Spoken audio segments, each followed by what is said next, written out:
वंदे मातरम। आप जान रहे हैं कि हम लोग आजकल उपनिषदों पर चर्चा कर रहे हैं। श्वेताश्वतर उपनिषद पर चर्चा कर रहे थे। उसका प्रथम भाग हो गया था। अगर आपने प्रथम भाग नहीं सुना है तो पहले प्रथम भाग सुन लीजिए, जिसमें इसके परिचय की बात की गई है, उसके बाद इसको सुनिए। तो हमने दूसरे अध्याय के 6वें श्लोक तक चर्चा कर लिया था। 6वें श्लोक से ही हम शुरू करते हैं। 6वें श्लोक में ऋषि ध्यान के लिए परमात्मा की स्तुति करने का प्रकार बतलाते हैं कि ध्यान कैसे किया जाए, और वो ये बताते हैं कि उस ध्यान की स्थिति में मनुष्य को क्या करना चाहिए जिससे ध्यान लग जाए। तो वो ऋषि कहते हैं कि जिस स्थिति में जिस प्रकार से अग्नि मंथन किया जाता है, उसी प्रकार से परमात्मा को प्राप्ति करने के लिए अग्नि मंथन रूपी क्रिया करनी चाहिए। और अग्नि मंथन रूपी क्रिया करने के लिए क्या करना चाहिए कि जप और ओमकार जप और ध्यान, इन दोनों को अरणी बनाना चाहिए। आप समझ सकते हैं कि नीचे की अरणी ओमकार जप को और ऊपर की अरणी ध्यान को इस तरह बनाकर ध्यान किया जाता है। अरणी का मतलब होता है जिसके माध्यम से हम मंथन करते हैं, अग्नि मंथन करते हैं। तो उसी अरणी का यहाँ पर्यायवाची बताया कि परमात्मा प्राप्ति के लिए व्यक्ति को क्या करना चाहिए। परमात्मा प्राप्ति के लिए व्यक्ति को ओमकार जप करना चाहिए, और ध्यान के द्वारा ओमकार जप और इन दोनों प्रक्रियाओं के माध्यम से अग्निमंथन करना चाहिए। परमात्मा प्राप्ति हेतु इन दोनों प्रक्रियाओं के माध्यम से प्रयास करना चाहिए। और ये प्रक्रिया तब तक करनी चाहिए जब तक प्राणवायु भली भांति निरुद्ध न हो जाए।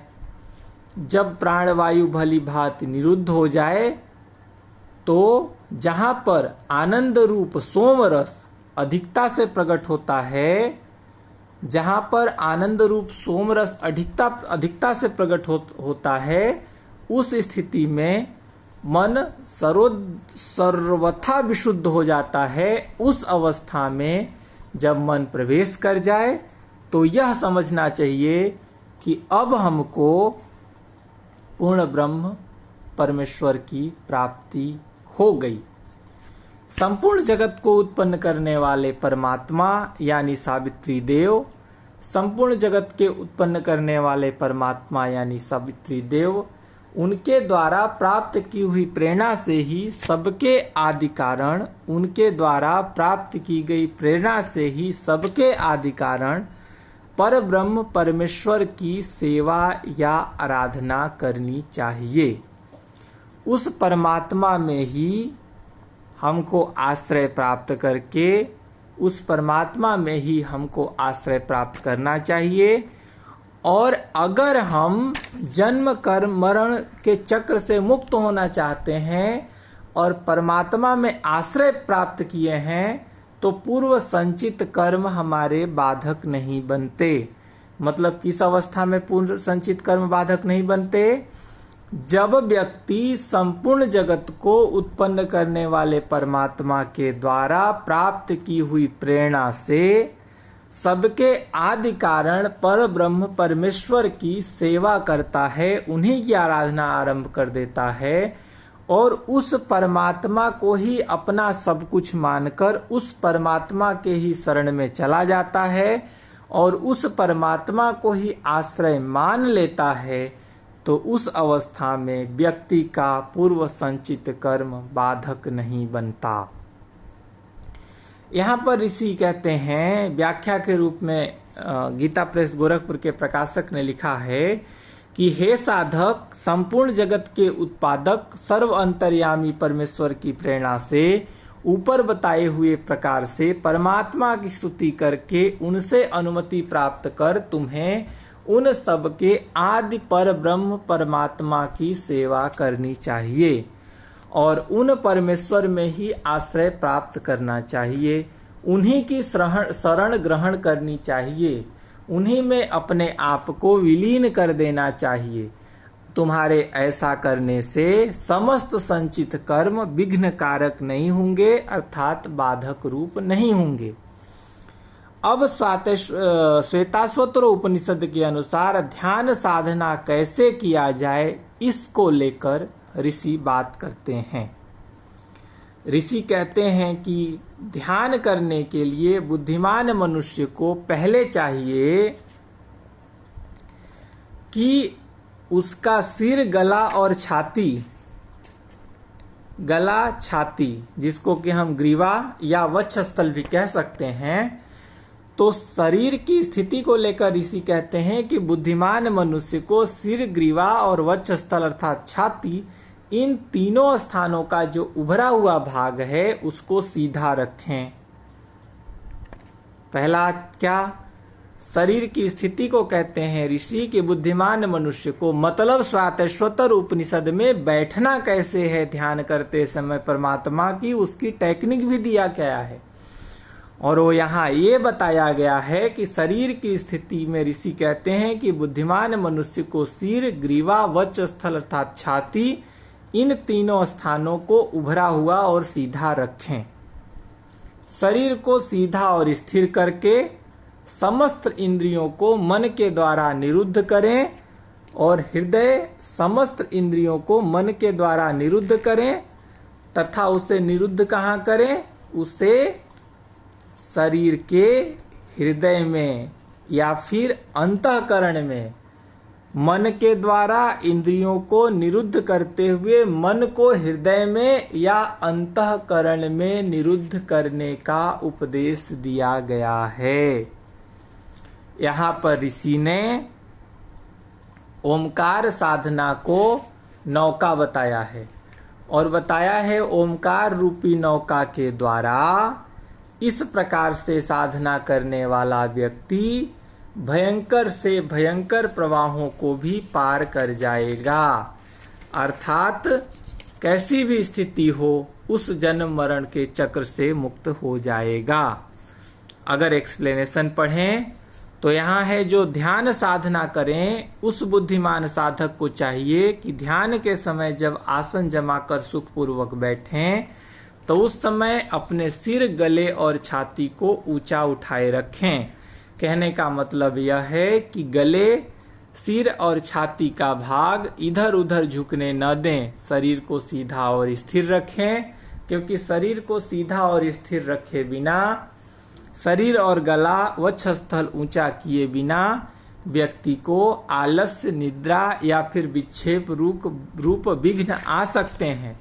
अतः इन विघ्नों से बचने के लिए व्यक्ति को उस प्रकार से ही बैठना चाहिए और उस प्रकार से बैठकर समस्त इंद्रियों को बाह्य विषयों से हटाकर उनका मन के द्वारा हृदय में निरोध कर लेना चाहिए।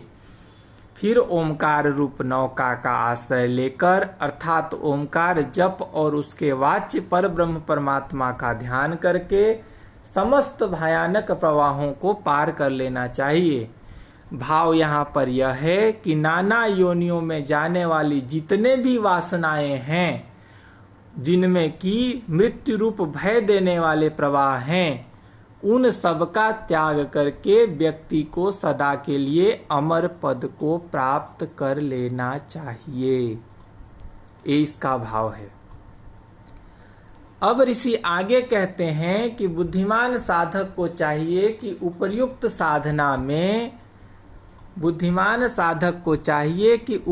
साधना में पहुंचने से पहले वह उपर्युक्त योग साधना में पहुंचने से पहले आहार विहार और समस्त चेष्टाओं का यथा योग्य उपाय करे। मतलब आहार विहार उसकी नियमित होनी चाहिए और साथ ही साथ वह विधिवत रूप से प्राणायाम करे और विधिवत रूप से प्राणायाम करके प्राण के सूक्ष्म हो जाने पर, कहने का मतलब इस प्रकार से प्राणायाम करे कि प्राण जब सूक्ष्म हो जाए अर्थात प्राण जब क्षीण हो जाए मतलब कुंभक करे और प्राण जब क्षीण हो जाए, प्राण सूक्ष्म हो जाए, उसके बाद उसको धीरे धीरे अपने नासिका से बाहर निकाल दे। कहने का मतलब यह है, व्यक्ति को प्राणायाम करते समय भरपूर पूरक करना चाहिए, फिर कुंभक करना चाहिए। फिर जैसे जैसे प्राण अत्यंत सूक्ष्म हो जाए, यहाँ कुंभक शब्द का प्रयोग नहीं है लेकिन भाव यही है, जब धीरे धीरे प्राण सूक्ष्म हो जाए, क्योंकि बिना कुंभक के प्राण सूक्ष्म नहीं होगा, जब धीरे धीरे प्राण सूक्ष्म हो जाए तो फिर नासिका के द्वारा उस प्राण को बाहर निकाल देना चाहिए। यह प्रक्रिया वैसे ही करनी चाहिए जैसे दुष्ट घोड़ों से युक्त रथ को किसी बुद्धिमान सारथी द्वारा गंतव्य मार्ग में ले जाया जाता है। उसी प्रकार इस मन को सावधान होकर मन को बस में करना चाहिए। अगर हम व्याख्या देखें तो ऋषि कहते हैं कि बुद्धिमान साधक को योग साधना के लिए आहार विहार इत्यादि समस्त चेष्टाओं को यथा योग्य करना चाहिए। उन्हें ध्यान के लिए पहले अपने शरीर को उपयोगी बना लेना चाहिए और योग शास्त्र की विधि के अनुसार प्राणायाम करते करते जब प्राण अत्यंत सूक्ष्म हो जाए तब नासिका के द्वारा उसे बाहर निकाल दें। कहने का मतलब यह है कि 8वें और 9वें मंत्र में जो ध्यान के लिए बैठने की साधना करने की विधि बताई गई है, उसे बड़े ही सुंदर ढंग से सुस्पष्ट वर्णन भगवान ने गीता में भी इस प्रक्रिया को किया है कि प्राणायाम कैसे करना है। मैंने जो आपको बताया कि प्राण को अंदर ग्रहण करके फिर कुंभक करें, कुंभक करने के बाद जब प्राण सूक्ष्म हो जाए उसके बाद उसको धीरे धीरे नासिका से बाहर निकाल दें। इसके बाद जैसे दुष्ट घोड़ों से जूते हुए रथ को अच्छा सारथी बड़ी सावधानी से चलाकर अपने गंतव्य स्थान पर ले जाता है, उसी प्रकार साधक को चाहिए कि बड़ी सावधानी के साथ अपने मन को बस में रखे, जिससे योग साधना में किसी प्रकार का विघ्न न आए, वह परमात्मा की प्राप्ति रूप लक्ष्य पर पहुंच जाए। अब आगे प्रश्न यह आता है कि कैसी भूमि पर व्यक्ति बैठे, भूमि का चुनाव कैसे करे ताकि पर ब्रह्म परमात्मा में मन लगे, और पर ब्रह्म परमात्मा में मन लगाने के लिए कैसी स्थान और कैसी भूमि पर बैठकर साधना करनी चाहिए। जब यह प्रश्न होता है तो ऋषि उसका जवाब देते हैं कि भूमि समतल हो और भूमि सब प्रकार से शुद्ध हो।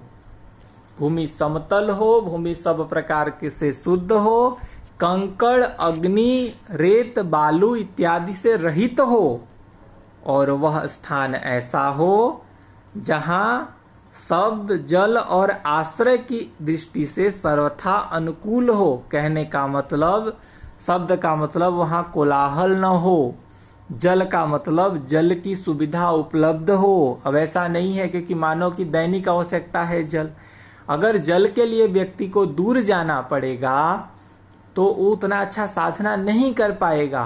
तो वहाँ पे जल की सुविधा होनी चाहिए, आवास की अच्छी सुविधा होनी चाहिए ताकि शरीर रक्षा हो सके, लेकिन कोलाहल पूर्ण वातावरण नहीं होना चाहिए। तो ऐसा स्थान व्यक्ति के लिए सर्वथा अनुकूल है। साथ में ऐसा स्थान होना चाहिए, ध्यान ऐसे जगह किया जाए जो नेत्रों को पीड़ा देने वाला न हो। नेत्रों को पीड़ा देने वाला न हो कहने का मतलब एकदम सूखा निर्जन रेतीला पथरीला रेगिस्तानी जगह न हो, बल्कि तालाब हो, पेड़ पौधे हों, एक सुहाना मन भावन वातावरण हो ताकि व्यक्ति का मन वहां लग सके। लेकिन ऐसी जगह न हो, गुफा मतलब ऐसी जगह न हो जहां की विपरीत परिस्थितियां हो। हाँ, गुफा इत्यादि वायु शून्य स्थान चलेगा। ऋषि आगे कहते हैं, गुहा निवाताश्रयणो मनः प्रयोज्यते, अर्थात गुहा आदि वायु शून्य स्थान में मन को ध्यान में लगाने का अभ्यास करना चाहिए। योगा अभ्यास करने का साधन ठीक हो रहा है या नहीं, इसका पहचान कैसे किया जाए, तो इसके लिए साधक को टेक्निक बताया गया है। ऋषि ने कहा है कि हमारी योग साधना अच्छी चल रही है कि नहीं, इसकी पहचान के लिए सर्वप्रथम व्यक्ति को क्या करना चाहिए कि परमात्मा प्राप्ति के लिए किए जाने वाले योग में ब्राह्मणी योगे मतलब जिस योग का लक्ष्य परमात्मा प्राप्ति हो, उस परमात्मा प्राप्ति के लिए किए जाने वाले योग में सर्वप्रथम या फिर योग में व्यक्ति को ध्यान में ऐसे ऐसे लक्षण दिखेंगे, जैसे क्या, कुहरा, धुआं, सूर्य, वायु, अग्नि के सदृश, जुगनू, बिजली, स्फटिकमणि, चंद्रमा के सदृश बहुत से दृश्य योगी के समक्ष प्रकट होंगे। अगर ये सब दृश्य योगी के समक्ष प्रकट हो रहे हैं तो इसका मतलब योगी की साधना ठीक से चल रही है। कहने का मतलब यह है कि श्वेताश्वतरो उपनिषद के अनुसार योग सिद्धि ठीक से चल रही है कि नहीं, इसके पहचान के लिए ब्राह्मणी योगे अर्थात परमात्मा प्राप्ति के लिए किए जाने वाले योग में कुहरा, धुआं, सूर्य, वायु, अग्नि सदृश, जुगनू, बिजली, स्फटिक मणि, चंद्रमा के सदृश बहुत सारे दृश्य योगी के सामने प्रकट होनी चाहिए। ये सब दृश्य योग की सफलता को स्पष्ट रूप से सूचित करने वाले हैं।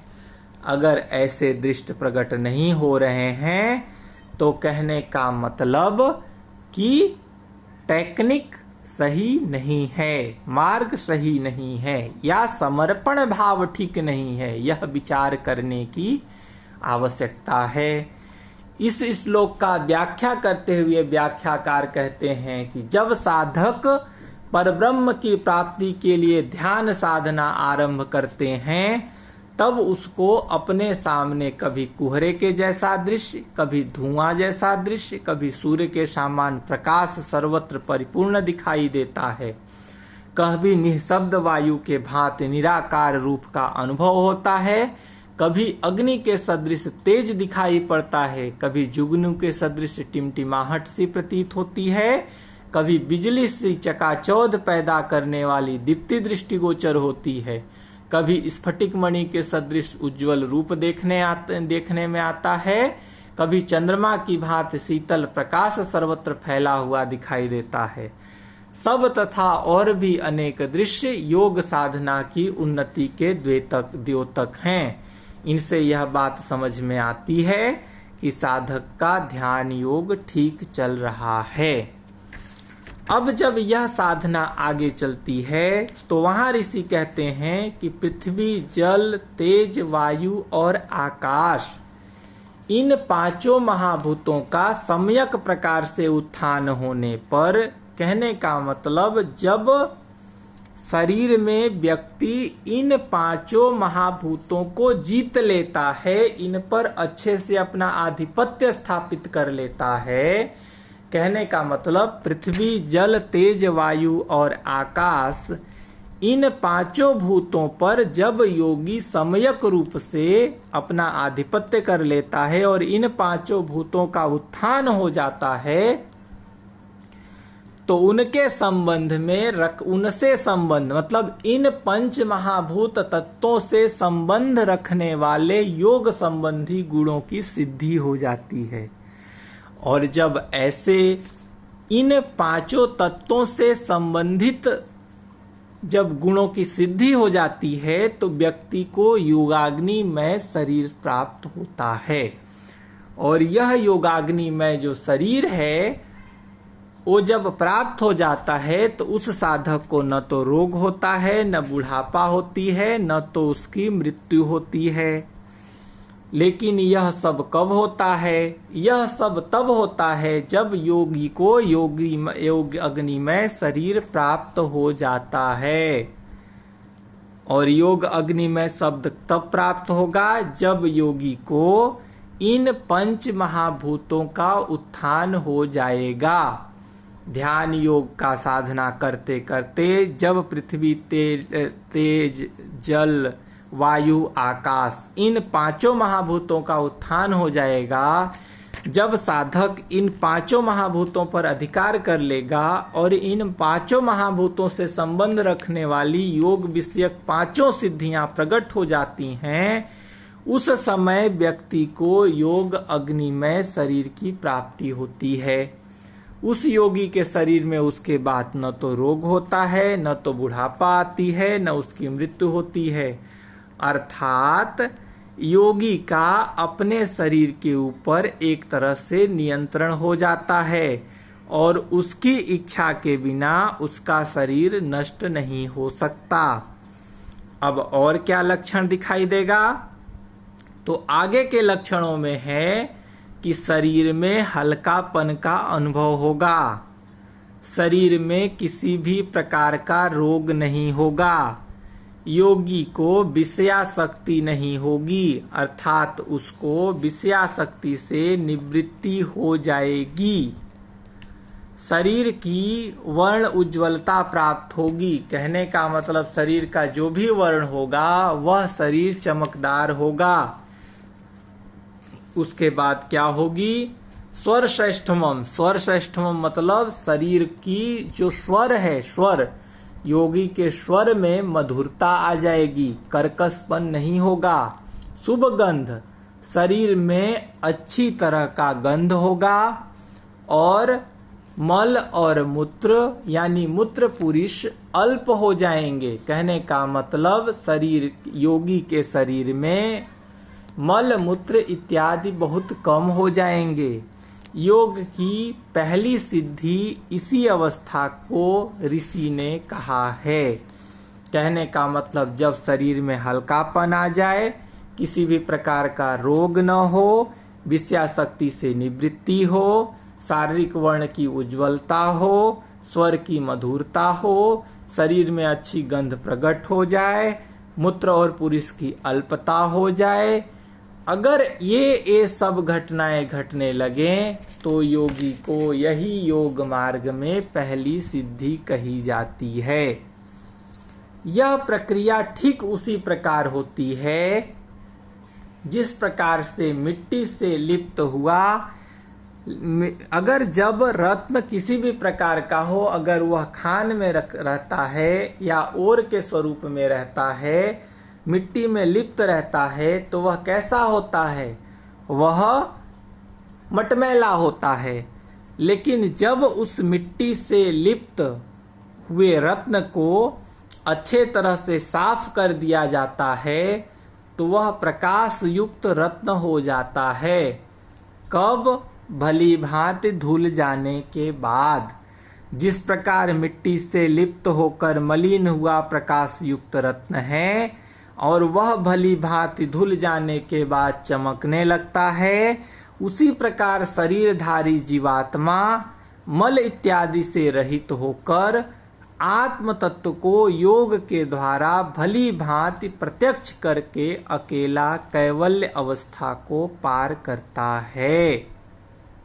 कहने का मतलब यह है कि शरीर या शरीर से संबंधित जो विकार हैं, उन विकारों को दूर करने के बाद ही जीवात्मा अपने शुद्ध स्वरूप में जाता है और आत्म तत्व को योग के द्वारा जीवात्मा आत्म तत्व का योग के द्वारा भली भांति साक्षात्कार कर लेता है। और ऐसा होने से अकेला कैवल्य अवस्था को प्राप्त हो जाता है और सभी प्रकार की दुखों से रहित होकर कृत्य हो जाता है। आप यहाँ पर यह समझ लीजिए कि जिस प्रकार ये ऐसा कहना चाह रहे हैं कि कोई तेजोमय रत्न मिट्टी से लिप्त रहने के कारण छिपा रहता है, अपनी असली रूप में प्रकट नहीं होता, परंतु जब वही मिट्टी आदि को हटाकर धो पोंछ कर साफ कर दिया जाता है, तब अपने असली रूप में वह रत्न चमकने लगता है। इसी प्रकार यह हमारा जीवात्मा वास्तविक स्वरूप में अत्यंत सूक्ष्म होने पर भी अनंत जन्मों के किए हुए कर्मों के कारण या कर्म संस्कारों के कारण मलिन हो चुका है, और उसके मलिन हो जाने के कारण वह प्रत्यक्ष प्रकट हमारे समक्ष नहीं होता है। परंतु जब मनुष्य ध्यान योग साधना के द्वारा समस्त मलों को धोकर आत्मा के यथार्थ स्वरूप भली भांति आत्मा के यथार्थ स्वरूप का प्रत्यक्षीकरण कर लेता है, तब वह व्यक्ति असंग हो जाता है, अर्थात उसका जड़ पदार्थ के साथ संयोग नहीं रह जाता, उसका नाश हो जाता है। तब वह कैवल्य अवस्था को प्राप्त हो जाता है, उसके सब प्रकार के दुखों का अंत हो जाता है और वह व्यक्ति कृत्य हो जाता है। कृत्य का मतलब यह है कि उस व्यक्ति का जन्म सार्थक हो जाता है। अब आगे कहते हैं कि उसके बाद वह योगी यहाँ दीपक के सदृश प्रकाशमय, मतलब जैसे दीपक होता है ना, दीपक खुद में प्रकाशमय होता है, उसी प्रकार से जो व्यक्ति अपने आत्म तत्व का साक्षात्कार कर लेता है, वह अपने आत्म तत्व के द्वारा ब्रह्म तत्व को भली भांति प्रत्यक्ष कर लेता है।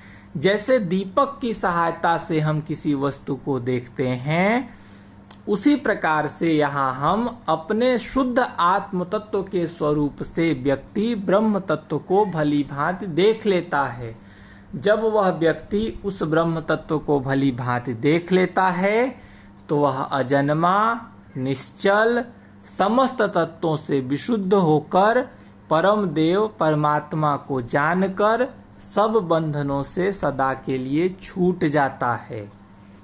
सब बंधनों से सदा के लिए छूट जाता है।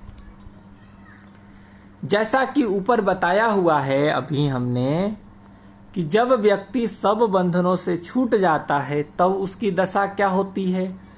तब उसकी दशा यह होती है कि निश्चय ही वह परमात्मा समस्त दिशाओं और अवान्तर दिशाओं में अनुगत और व्याप्त हैं। ठीक है, परमात्मा कहाँ है? परमात्मा समस्त दिशाओं, अवान्तर मतलब दिग दिगांतर जो भी है, सब जगह वो व्याप्त हैं, अनुगत हैं, व्याप्त हैं।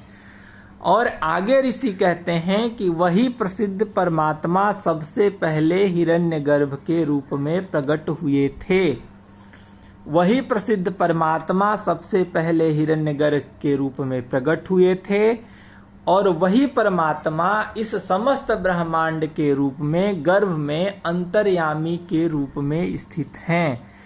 वही परमात्मा सबसे पहले हिरण्यगर्भ रूप में प्रकट हुए थे। यह वर्णन श्वेताश्वतर उपनिषद में है कि परमात्मा सबसे पहले हिरण्यगर्भ के रूप में प्रकट हुए थे। फिर आगे ऋषि श्वेताश्वतर उपनिषद में कहते हैं कि यह समस्त ब्रह्मांड रूप गर्भ में वो अंतर्यामी ब्रह्म स्थित हैं। वही इस समय जगत के रूप में प्रकट हैं, वही भविष्य में प्रकट होने वाले हैं। कहने का मतलब यह हमारे समक्ष जो जगत दिख रहा है, जो जगत वर्तमान है, उस जगत के रूप में वह परमात्मा ही विराजमान है। और भविष्य में फिर जब सृष्टि के प्रलय के बाद सृष्टि का सृजन होगा तो फिर वो परमात्मा ही प्रकट होंगे, परमात्मा ही उत्पन्न होंगे। ये जो परमात्मा है वो सभी जीवों के भीतर भी स्थित हैं। परमात्मा सभी जीवों के भीतर भी स्थित हैं। परमात्मा सब ओर मुख वाले हैं। सब ओर मुख वाले कहने का मतलब यह है कि सबको देखने वाले हैं।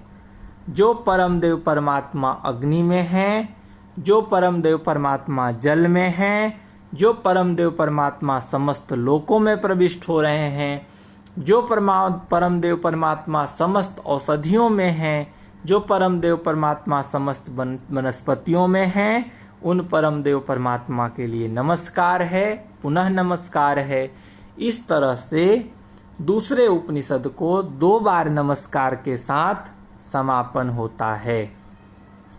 अब बात करते हैं 6वें अध्याय की। आप जानते हैं हमारे सिलेबस में श्वेताश्वतर उपनिषद के पाठ्यक्रम में 2 अध्याय हैं, दूसरा अध्याय और 6वां अध्याय। अभी हम सिलेबस के अनुसार पढ़ रहे हैं, फिर बाद में हम इस उपनिषद को और विस्तार से पढ़ेंगे। तो 6वें अध्याय में यह चर्चा है कि जो बुद्धिमान लोग होते हैं वो लोग स्वभाव को जगत का कारण मानते हैं। कितने ही बुद्धिमान लोग स्वभाव को जगत का कारण मानते हैं, और कितने ही जो बुद्धिमान लोग हैं वो काल को जगत का कारण मानते हैं। मतलब ऋषि ये कहते हैं कि कुछ बुद्धिमान पढ़े लिखे होशियार बुद्धिजीवी लोग इस जगत का कारण स्वभाव को मानते हैं, दूसरे प्रकार के लोग इस जगत का कारण काल को मानते हैं। लेकिन वास्तव में ऐसा है कि ये दोनों लोग मोहग्रस्त हैं, अर्थात दोनों लोग वास्तविक कारण को नहीं जानते। 6वें अध्याय के पहले श्लोक में ऋषि कहते हैं कि इस जगत के उत्पन्न होने का कारण कुछ विद्वान लोग स्वभाव को मानते हैं और कुछ दूसरे प्रकार के लोग हैं जो जगत के उत्पन्न होने का कारण काल को मानते हैं।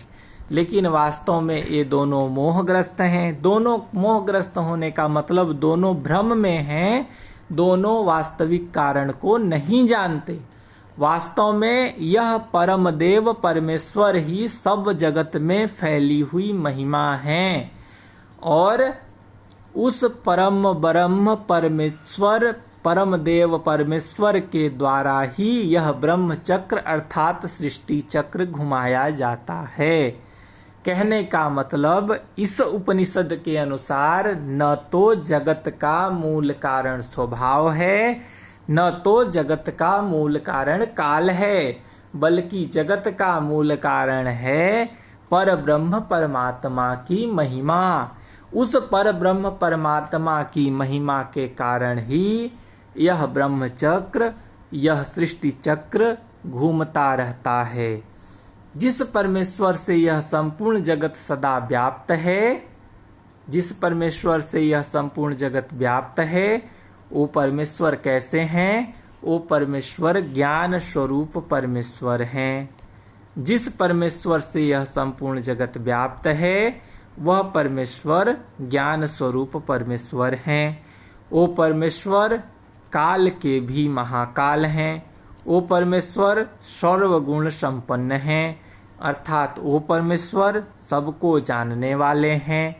उनके द्वारा ही यह जगत शासित होता है। मतलब इस जगत के रूलर वह परब्रह्म परमेश्वर ही हैं। उनके शासन में ही यह संपूर्ण जगत का क्रम यथा रूप से विभिन्न प्रकार से चल रहा है।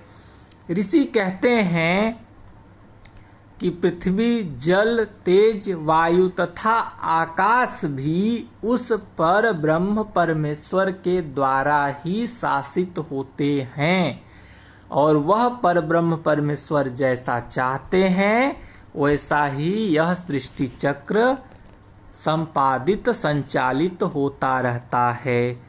अतः हमको उस पर ब्रह्म परमात्मा के संदर्भ में निरंतर चिंतन करता रहना चाहिए, चिंता करना चाहिए, क्योंकि परमात्मा ही उस जड़ तत्वों की रचना रूप कर्म करके उसका निरीक्षण करते हैं।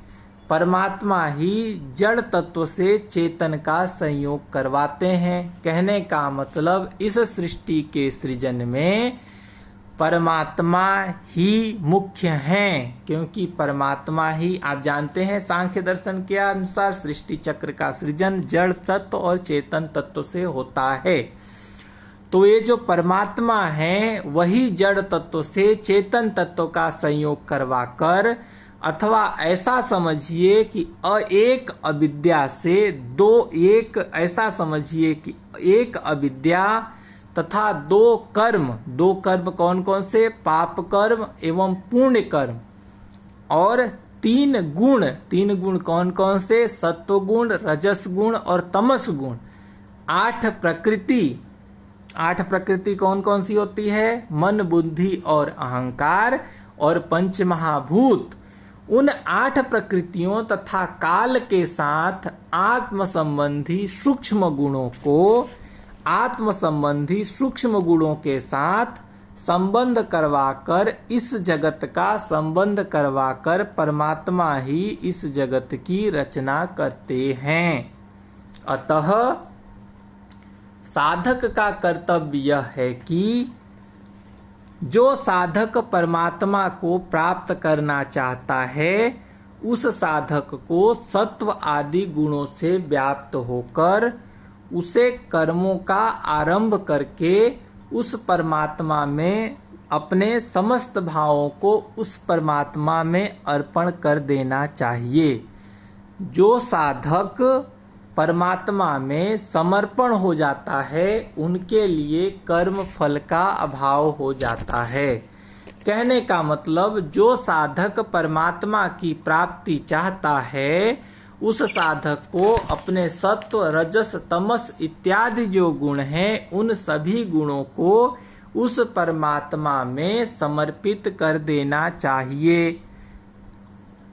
कर्मों को आरंभ करके समस्त भावों को उस परमात्मा में अर्पण कर देना चाहिए। जब साधक परमात्मा में संपूर्ण रूप से समर्पित हो जाता है, तो उसके कर्म फल का अभाव हो जाता है। अब उसके कर्म फल का अभाव हो जाने पर, अर्थात उनके पूर्व कर्मों का अभाव हो जाने पर, उन साधक के पूर्व संचित कर्मों का भी क्षय हो जाता है। ये कर्म सिद्धांत है। किसी दिन कर्म सिद्धांत में मैं इसको अलग अलग एंगल से व्याख्या करूंगा। जब साधक को कर्मों में अभाव हो जाता है, तो मतलब नया कर्म जब जुड़ता नहीं, तो उस साधक के पूर्व संचित कर्म समुदाय का भी नाश हो जाता है। जब साधक के कर्म समुदाय का नाश होता है, तो वह साधक परमात्मा को प्राप्त हो जाता है, क्योंकि वह जीवात्मा ही वास्तव में अन्य समस्त परमात्मा को वह साधक प्राप्त हो जाता है, क्योंकि वह जीवात्मा ही वास्तव में अन्य समस्त जड़ समुदाय से भिन्न चेतन है। यह जो विधि बताई गई है, इसी विधि को कर्म योग कहा जाता है, और कर्म योग के माध्यम से भी व्यक्ति को मुक्ति प्राप्त होता है। अब ऋषि उपासना का दूसरा साधन बताते हैं। दूसरा साधन उपासना रूप साधन बताते हैं। इस उपासना रूप साधन में बताते हैं ऋषि, इसमें साधक को आदि कारण परमात्मा को तीनों कालों से सर्वथा अतीत और कला रहित होने पर भी प्रकृति के साथ जीव का संयोग कराने में कारणों का भी कारण देखा गया है। मतलब उपासना रूप कारण में क्या करना चाहिए कि व्यक्ति को ऐसी भावना करना चाहिए कि वह जो परमात्मा है, वह परमात्मा ही आदि कारण है, और वो आदि कारण परमात्मा तीनों कालों से सर्वथा अतीत एवं कला रहित होने पर भी प्रकृति के साथ जीव का संयोग कराने में कारणों के भी कारण हैं। मतलब पहले परमात्मा कैसे हैं? पहले परमात्मा आदि कारण है, फिर आदि कारण के बाद वो तीनों कालों से सर्वथा अतीत हैं, यानी वर्तमान, भूत और भविष्य का उनसे कोई संबंध नहीं है। फिर वो कला रहित हैं। कला रहित होने के बावजूद भी वो जड़ प्रकृति का चेतन से या प्रकृति का के साथ जीव का संयोग करवाने में कारण के रूप में भी वो परमात्मा ही हैं। अतः हमें अपने अंतःकरण में स्थित उस विश्वरूप, सर्वरूप, जगत रूप परमात्मा को देखना चाहिए, उनकी स्तुति करनी चाहिए और उस परमात्मा को पुराण पुरुष, प्राचीन पुरुष इस तरह से धारण करते हुए उस परम देव परमात्मा की हमको उपासना निरंतर करते रहना चाहिए। कहने का मतलब यह है कि हमको निरंतर परमात्मा में दृढ़ विश्वास करते हुए उनको इस जगत रूप प्रकट हुए सर्वधारा सर्वशक्तिमान परम देव पुराण पुरुष यानी पुरातन पुरुष, प्राचीन पुरुष समझकर उस पर ब्रह्म परमेश्वर की उपासना करके उनको प्राप्त करने का प्रयास करना चाहिए। आगे ऋषि ज्ञान योग तीसरा साधन बताते हैं, ज्ञान योग रूप तीसरा साधन बताते हैं। जब ऋषि ज्ञान रूप तीसरा साधन बताते हैं तो वो बताते हैं इस विधि के अंतर्गत यह जो संसार है, यह प्रपंच रूपी संसार निरंतर चलता रहता है, ऐसी भावना करनी है। वह परमात्मा इस संसार वृक्ष, काल और आकृति आदि से सर्वथा अतीत एवं भिन्न हैं, यह मानना चाहिए। फिर वे परमात्मा धर्म की वृद्धि करने वाले और पाप का नाश करने वाले और संपूर्ण ऐश्वर्य के अधिपति हैं और समस्त जगत के आधारभूत परमात्मा हैं। साधक को उस परमात्मा को अपने हृदय में स्थित जानकर अमृत स्वरूप पर ब्रह्म को प्राप्त हो जाए, इस तरह से उपासना या ज्ञान धारण करना चाहिए। उस परमात्मा को ईश्वर का भी परम महेश्वर कहा जाता है। उस परमात्मा को संपूर्ण देवताओं के भी परम देवता के रूप में जाना जाता है। उस परमात्मा को संपूर्ण ब्रह्मांड के स्वामी, उस परमात्मा को पतियों के भी परम पति, उस परमात्मा को ईश्वरों का भी ईश्वर, संपूर्ण देवताओं के भी परम देवता, पतियों के भी परम पति, समस्त ब्रह्मांड के स्वामी, स्तुति करने योग्य, इस प्रकार की बातें मन में धारण करके हमें प्रकाश स्वरूप परमात्मा को जानने का प्रयास करना चाहिए। कहने का मतलब उस पर ब्रह्म पुरुषोत्तम को समस्त ईश्वर के लोकपालों के भी महान शासक हैं, अर्थात वे सब उन महेश्वर के अधीन रहकर जगत का शासन करते हैं। समस्त देवताओं के भी वे परम आराध्य हैं, समस्त पतियों के भी रक्षक एवं परम पति हैं तथा समस्त ब्रह्मांड के स्वामी हैं। उन स्तुति करने वाले प्रकाश स्वरूप परम देव परमात्मा को हम लोग सबसे पर जानते हैं। उनसे अर्थात उन परमात्मा से श्रेष्ठ कोई नहीं है, वे ही इस जगत के सर्वश्रेष्ठ कारण हैं। इस प्रकार की भावना के साथ हमको उनकी उपासना करनी चाहिए। उस परमात्मा के शरीर रूप में कार्य और अंतःकरण तथा इंद्रिय रूप करण नहीं है। कहने का मतलब उस परमात्मा के पास कुछ कार्य करने के लिए शरीर रूप जैसा नहीं है, अंतःकरण और इंद्रिय रूप भी नहीं है। उससे सबसे बड़ा बात यह है कि उनके समान कोई दूसरा दिखता ही नहीं है ताकि उनका उपमा किया जा सके। ओ परमेश्वर ज्ञान, बल और क्रिया रूप स्वाभाविक परादिव्य शक्ति, उनके संबंध में सिर्फ ये सब बातें सुनी जाती हैं। उन परमात्मा की तुलना करके, सादृश्यता करके किसी को बताया नहीं जा सकता। क्यों? क्योंकि जगत में कोई भी उस परमात्मा के आसपास नहीं है, या आप कहें उस परमात्मा का स्वामी नहीं है, उन परमात्मा का शासक भी नहीं है, उसका परमात्मा का कुछ ऐसा लिंग विशेष भी नहीं है जिससे तुलना करके किसी और के समक्ष उस परमात्मा को बताने का प्रयास किया जाए। वे परमात्मा एक ही हैं, वे परमात्मा सबके परम कारण हैं और समस्त कारणों और अधिष्ठाओं के भी अधिपति हैं, और कोई भी नहीं है जो उसका जनक है या उनका स्वामी है। ये सब उन परमात्मा की विशेषताएं हैं। वो परमात्मा समस्त अधिष्ठाताओं के भी अधिपति हैं। तंतुओं के द्वारा मकड़ी के समान उस एक परम देव परमात्मा ने ही स्वयं अपनी प्रधान शक्ति से उत्पन्न कार्यों से स्वयं अपने को आवृत कर लिया है। वह परमात्मा हमें अपने ब्रह्म स्वरूप से एकत्व प्रदान करें, इस टाइप का भावना करना है। वह परमेश्वर हम लोगों को अपने ब्रह्म स्वरूप में आश्रय दें। एक वही देव सभी प्राणियों में छिपे हुए हैं, सर्वव्यापी तथा समस्त प्राणियों के अंतर्यामी परमात्मा हैं।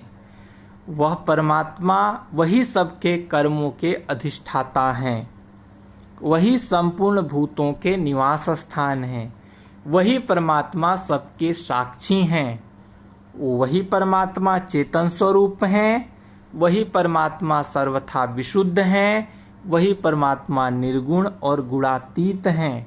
वो परमात्मा अकेले ही बहुत से निष्क्रिय या अक्रिय जीवों के शासक हैं। वे परमात्मा ही एक प्रकृति रूप बीज को अनेक रूप में परिणत कर देते हैं।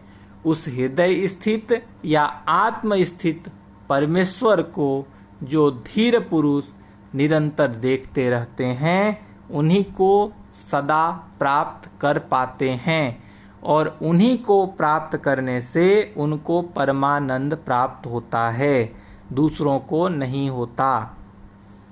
जो एक नित्य चेतन परमात्मा है, वही बहुत सारे नित्य चेतन आत्माओं के लिए कर्म फल भोगों का विधान करते हैं। अतः ज्ञान योग और कर्म योग से प्राप्त करने योग्य सबके कारण रूप परम देव परमात्मा को जानकर मनुष्य को, उस परम देव परमात्मा को जानकर ही मनुष्य समस्त बंधनों से मुक्त हो जाते हैं। यहाँ पर इस धरा पर उस पर ब्रह्म परमात्मा के समकक्ष कोई नहीं है। परमात्मा के समकक्ष कोई नहीं है। सूर्य का प्रकाश उनके इच्छा के बिना फैल नहीं सकता। कहने का मतलब वहाँ पर जहाँ पर परमात्मा की स्थली है, वहाँ सूर्य का प्रकाश नहीं फैल सकता। वहाँ चंद्रमा और तारागण आदि का समुदाय भी नहीं चमकता। नहीं वहाँ बिजलियाँ हैं और नहीं वहाँ बिजलियाँ प्रकाशित होती हैं।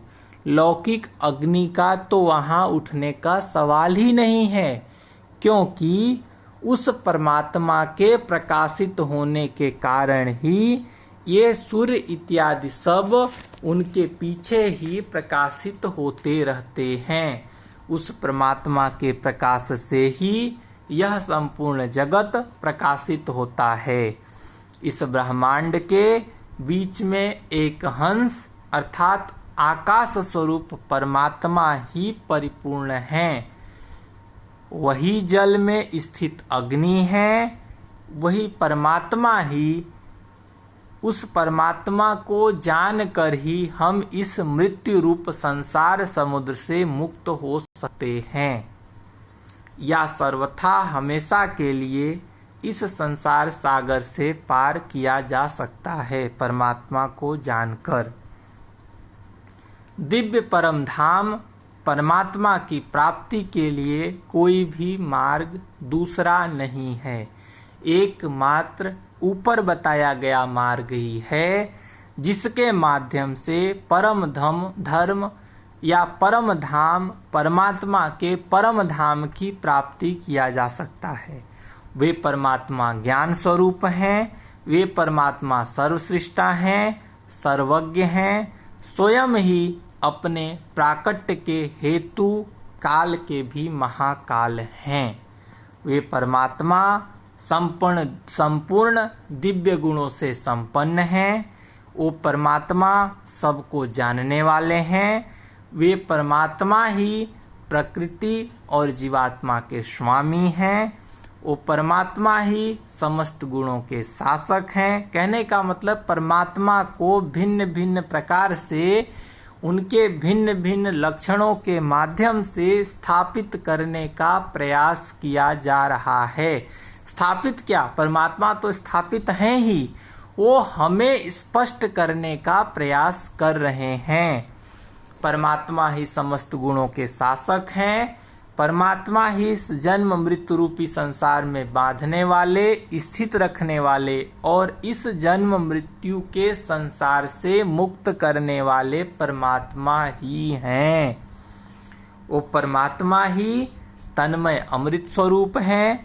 ईश्वरों या कहें लोकपालों में भी आत्म रूप में स्थित सर्वज्ञ परमात्मा ही परिपूर्ण हैं, वही हैं। इस ब्रह्मांड के रक्षक वही परमात्मा हैं। इस संपूर्ण जगत पर सदैव वे परमात्मा ही शासन करते हैं। इस जगत पर शासन करने के लिए उन परमात्मा के अतिरिक्त दूसरा कोई भी उसका कारण या हेतु प्रस्तुत नहीं होता है। वो परमेश्वर निश्चय ही सबसे पहले ब्रह्मांड को उत्पन्न करते हैं। वो परमेश्वर ही उस ब्रह्मा को समस्त वेदों का ज्ञान प्रदान करते हैं। ध्यान रखने वाली बात यह है कि यहाँ पर ऋषि बताते हैं कि वो परमेश्वर हैं, अखंड ब्रह्म परमेश्वर हैं, वही सबसे पहले ब्रह्मा को वेदों का ज्ञान प्रदान करते हैं। वे परमेश्वर ही उस परमात्मा विषयक ज्ञान विषयक बुद्धि को प्रकट करने वाले हैं। मैं उस प्रसिद्ध देव परमेश्वर के परमात्मा के शरण को मोक्ष की इच्छा वाला हूँ। मतलब जो व्यक्ति मोक्ष की इच्छा रखता है उसको उस प्रसिद्ध देव परमेश्वर के शरण को मोक्ष प्राप्त करने के लिए उनके शरण में जाना चाहिए, साधक बनकर ग्रहण करना चाहिए। अब थोड़ा उन परमेश्वर का लक्षण को बताया गया है। वे परमेश्वर कलाओं से रहित हैं। वे परमेश्वर क्रिया से रहित हैं। वे परमेश्वर सर्वथा शांत हैं। वे परमेश्वर निर्दोष निर्मल हैं। वे परमेश्वर अमृत के परम सेतु रूप हैं। वे परमेश्वर जले हुए ईंधन से युक्त अग्नि की भांति निर्मल ज्योति स्वरूप हैं। अतः उस परमात्मा का हमें इस तरीके से सदैव चिंतन करना चाहिए। जब मनुष्यगण आकाश को चमड़ों की भांति लपेट सकेंगे तभी उन परम देव परमात्मा को बिना जाने दुख समुदाय का अंत कर सकेंगे। आप यहाँ यह समझ लीजिए, कभी भी कोई मनुष्य या समस्त मनुष्य मिलकर भी आकाश को चमड़े की भांति अपने शरीर में लपेट नहीं सकते। तो जब यह कार्य असंभव है तो उसी तरह अगर हमें दुख समुदाय से मुक्ति प्राप्त करनी है तो परमात्मा को जानना जरूरी है। परमात्मा को बिना जाने वह प्रक्रिया उसी तरह असंभव है जैसे आकाश को चमड़े की भांति लपेटना असंभव है।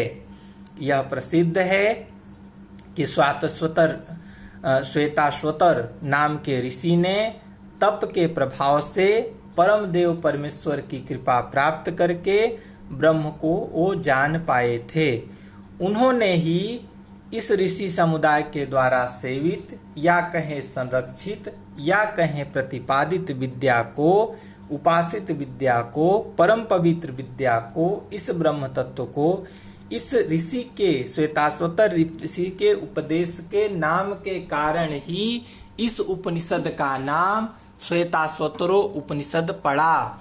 तो अब बात यह है कि ये श्वेताश्वतर ऋषि ने ही इस ऋषि संरक्षित समुदाय के द्वारा सेवित या संरक्षित उपासित परम पवित्र इस ब्रह्म तत्व का जो ज्ञान है वो आश्रम के अभिमान रहित या अभिमान से अतीत, मतलब जो लोग अभिमान को पीछे छोड़ चुके थे ऐसे उत्तम अधिकारियों को, मतलब जो इस ब्रह्म विद्या के ज्ञान प्राप्त करने योग्य थे, उन लोगों को ऋषि ने उपदेश दिया।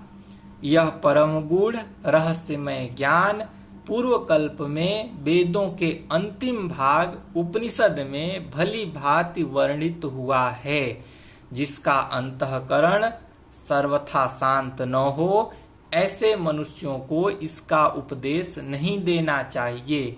ऋषि ऐसा कहते हैं कि इन उपनिषदों का ज्ञान देने से पहले यह शुद्ध और सत्यापित करना आवश्यक है कि व्यक्ति का अंतःकरण शुद्ध होना चाहिए। जिस व्यक्ति का अंतःकरण सर्वथा शांत और शुद्ध हो ऐसे व्यक्ति को ही इस ब्रह्म विद्या का उपदेश करना चाहिए। जिस व्यक्ति का अंतःकरण शुद्ध नहीं हो उसको उस ब्रह्म विद्या का उपदेश नहीं करना चाहिए। तथा जो व्यक्ति अपना पुत्र न हो तथा अपना शिष्य न हो उसे यह ज्ञान नहीं देना चाहिए। यहाँ ऋषि का कहने का मतलब यह है क्योंकि अगर पुत्र और शिष्य होगा तब तो ऋषि उसको सुयोग्य बना सकते हैं, क्योंकि पुत्र को भी पिता के आज्ञा का पालन करना होता है, शिष्य को भी गुरु के आज्ञा का पालन करना होता है। तो इन दोनों को ऋषि अपने अनुसार जैसे चाहेंगे उस तरीके से इनको प्रशिक्षित करके उस योग्य बनाकर फिर ब्रह्म ज्ञान दे सकते हैं। लेकिन जो व्यक्ति गुरु के पास शिष्य के भाव से भी नहीं गया और उनका पुत्र भी नहीं है उसको इस रहस्यमयी ब्रह्म विद्या का ज्ञान नहीं देना चाहिए। जिसकी परम देव परमेश्वर में भक्ति नहीं है, जिस प्रकार परमेश्वर में ही जिस प्रकार उस व्यक्ति की पर ब्रह्म परमेश्वर में भक्ति है उसी प्रकार उस व्यक्ति की गुरु में भी भक्ति होनी चाहिए। उस महात्मा पुरुष के हृदय में ही ये बताया हुआ रहस्यमय अर्थ या ज्ञान प्रकाशित होते हैं। उसी महात्मा के हृदय में यह ज्ञान प्रकाशित होते हैं। कहने का मतलब जिस व्यक्ति को गुरु में और परम देव परमेश्वर में भक्ति भाव नहीं है उस व्यक्ति को के अंदर इन उपासना का यानी ये रहस्यमय उपनिषद ज्ञान उस व्यक्ति के अंदर प्रकाशित नहीं होगा, उस महात्मा के हृदय में प्रकाशित नहीं होगा। कृष्ण यजुर्वेद श्वेताश्वतर उपनिषद समाप्त। शांति पाठ। ओम सहनाववतु सहनौ भुनक्तु सह वीर्यं करवावहै तेजस्विनावधीतमस्तु मा विद्विषावहै। ओम शांति शांति शांति। धन्यवाद। इस उपनिषद के लिए संदर्भ ग्रंथ में उपनिषद अंक गीता प्रेस गोरखपुर उत्तर प्रदेश तथा 108 उपनिषद ज्ञान खंड प्रकाशक 108 उपनिषद ज्ञान खंड प्रकाशक युग निर्माण योजना विस्तार ट्रस्ट गायत्री तपोभूमि मथुरा उत्तर प्रदेश, इन दोनों पुस्तकों का सहयोग लिया गया है। आप जानते हैं प्रस्तुतिकर्ता मनीष। हम इस तरह से नेट के संपूर्ण पाठ्यक्रम को सिर्फ इम्पोर्टेंट या विशेष नहीं, संपूर्ण पाठ्यक्रम को इसी तरह बारी बारी से धीरे धीरे आपके समक्ष प्रस्तुत करेंगे। आप जुड़े रहिए, पढ़ते रहिए और वीडियोज को देखते रहिए और अपनी कृपा हमारे ऊपर बनाए रखिए। हम ये संपूर्ण ज्ञान, मतलब हमारा लक्ष्य यह नहीं है कि आपको नेट के तैयारी के लिए ज्ञान प्रोवाइड करना। हमारा लक्ष्य यह है कि आप उपनिषद पढ़ रहे हैं तो उपनिषद को संपूर्ण रूप से आप धारण कर सकें। और इस पीडीएफ को प्राप्त करने के लिए हमारा टेलीग्राम चैनल सनातन शास्त्र अध्ययन समूह से जुड़ें। और कुछ और सवाल हो तो कमेंट बॉक्स में लिखें।